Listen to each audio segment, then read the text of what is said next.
योजना बंद होतील पण माहिती नाही. नमस्कार, मी संभाजी गायकवाड. स्वागत आहे आपलं योजना दरबारमध्ये. मित्रांनो, PM किसान सन्मान निधी योजनेच्या पुढील अर्थात 22व्या हप्त्याचा वितरणाचा मार्ग आता मोकळा झालेला आहे आणि याच योजनेसंदर्भातील काही महत्त्वाच्या अशा अपडेट आहेत ज्या आजच्या व्हिडिओच्या माध्यमातून आपण घेण्याचा प्रयत्न करणार आहोत. तर मित्रांनो, सर्वात महत्त्वाचं आणि पहिला अपडेट म्हणजेच महाराष्ट्रातील ज्यामध्ये शेतकऱ्यांच्या नवीन नोंदण्या 2019 नंतर वारसा झालेले फेरफार हे मोठ्या प्रमाणात शेतकऱ्यांच्या माध्यमातून अर्ज करण्यात आलेले होते.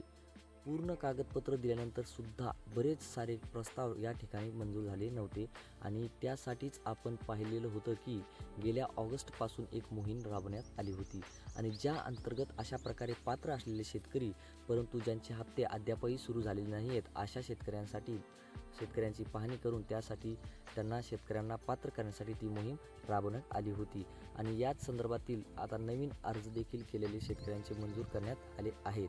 6 फेब्रुवारी 2026 रोजी अंतिम जी काही पात्रता यादी बनवण्यात आली होती या यादीमध्ये या शेतकऱ्यांचा समावेश देखील करण्यात आलेला आहे. परंतु या शेतकऱ्यांची EKYC जी प्रक्रिया आहे ती सध्या बाकी आहे आणि अशा शेतकऱ्यांची EKYC करण्यासाठीचं प्रशासनाच्या माध्यमातून आव्हान देखील करण्यात आले आहे.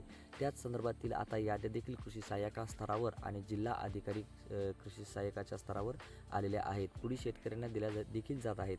या अर्थी शेतकऱ्यांना नवीन पात्र झालेल्या शेतकऱ्यांचे हप्ते देखील सुरू होण्यासाठी आता मदत होणार आहे. मित्रांनो, याचबरोबर आपण जर पाहिलं तर 22वा हप्ता वितरित केला जात असताना ॲग्रिस्टेकच्या माध्यमातून फार्मर ID असलेल्या शेतकऱ्यांनाच हा हप्ता वितरित केला जाईल आणि अशा प्रकारची घोषणा देखील केंद्र शासनाच्या माध्यमातून केली गेली होती. आणि त्याचबरोबर आपण पाहिलं होतं की बिहार सरकारच्या माध्यमातून आता कुरकुरी ठाकूर किसान मानधन योजना देखील सुरू करण्यात आलेली आहे, ज्यामध्ये बिहार सरकारकडून आता अतिरिक्त 3,000 रुपये जे योजनेच्या अंतर्गत मानधन हे शेतकऱ्यांना दिले जाणार आहे. परंतु एकंदरीतच आपण जर पाहिलं तर ॲग्रिस्टेक योजना राबवली जात असताना बिहार सरकारच्या माध्यमातून या योजनेची अंमलबजावणी प्रभावी स्वरूपात करण्यात आली नव्हती, ज्यामुळे लाखो शेतकरी आजही बिहार ॲग्रिस्टेकच्या अंतर्गत फार्मर ID काढण्यापासून वंचित आहेत.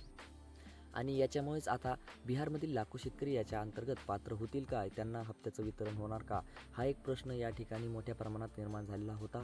उत्तर प्रदेशमधून सुद्धा मोठ्या प्रमाणात लाभार्थी या पात्रता यादीमध्ये अपात्र यादीमध्ये आले होते. मित्रांनो, पार्श्वभूमीवर बिहार सरकारच्या माध्यमातून केंद्र सरकारकडे काही विनंती देखील केली होती. याच पार्श्वभूमीवर बिहारमधील ज्यांचे ॲग्रिस्टेकचे फार्मर ID बनलेले नाहीत अशा शेतकऱ्यांना 22वा हप्ता वितरण करण्यासाठी मंजुरी देखील देण्यात आली आहे. अर्थातच ज्या शेतकऱ्यांचे ॲग्रिस्टेकचे फार्मर ID बनलेले नाहीत अशा शेतकऱ्यांना 22वा हप्ता देखील आता वितरित केला जाणार आहे. परंतु पुढील हप्ता घेण्यासाठी ॲग्रिस्टेकची नोंदणी बंधनकारक असल्याची माहिती देखील बिहारचे कृषीमंत्री राम कृपाल यादव यांच्या माध्यमातून देण्यात आली आहे. पुढचा हप्ता पाहिजे असेल तर ॲग्रिस्टॅकची नोंदणी करावीच लागेल. म्हणजे काय, तर ही एक तात्पुरती सूट आहे, कायमची नाही. ठीक आहे, फार्मर IDच्या बाबतीत तर सवलत मिळाली, पण एक अशी गोष्ट आहे जी सगळ्यांसाठी बंधनकारक आहे आणि त्यात कोणतीही सूट नाही आणि ती गोष्ट म्हणजे EKYCची प्रक्रिया पूर्ण करणं. यातला सगळ्यात महत्त्वाचा मुद्दा लक्षात घ्या. नाव नवीन यादीत असो किंवा जुन्या, काही फरक पडत नाही. जर EKYC पूर्ण नसेल तर हप्ता मिळणार नाही. इतकं हे सरळ आणि साधं गणित आहे. त्यामुळे ही प्रक्रिया पूर्ण करणं अत्यंत गरजेचं आहे.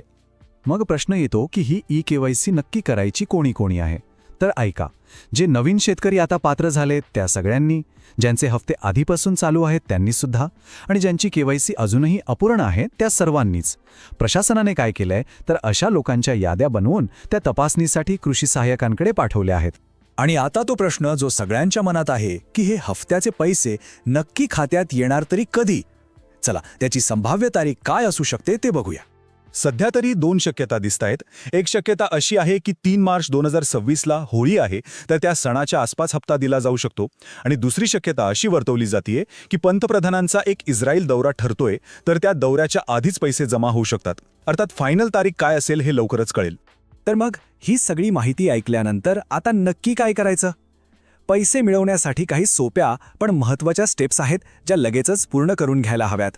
सगळ्यात पहिलं आणि महत्त्वाचं काम म्हणजे आपल्या कृषी सहाय्यकाशी संपर्क साधा. त्यांच्याकडे EKYCसाठी जी यादी आली आहे त्यात आपलं नाव आहे की नाही हे चेक करून घ्या. जर नाव असेल तर अजिबात वेळ न घालवता EKYC पूर्ण करा आणि सगळ्यात शेवटी PM किसानच्या ऑनलाईन पोर्टलवर जाऊन आपल्या अर्जाचं स्टेटस काय आहे तेही एकदा तपासा. तर या सगळ्या गोष्टी पूर्ण केल्या की 22वा हप्ता मिळण्याचा मार्ग एकदम मोकळा होईल. पण जाता जाता एक महत्त्वाचा प्रश्न विचार करायला लावतो. या हफ्त्यासाठी तर फार्मर आयडीची अट सुटली, पण पुढच्या हफ्त्यासाठी काय? त्याची तयारी सुरू केली आहे का? कारण पुढच्या वेळेस हा नियम 100% लागू होणार आहे, हे विसरून चालणार नाही.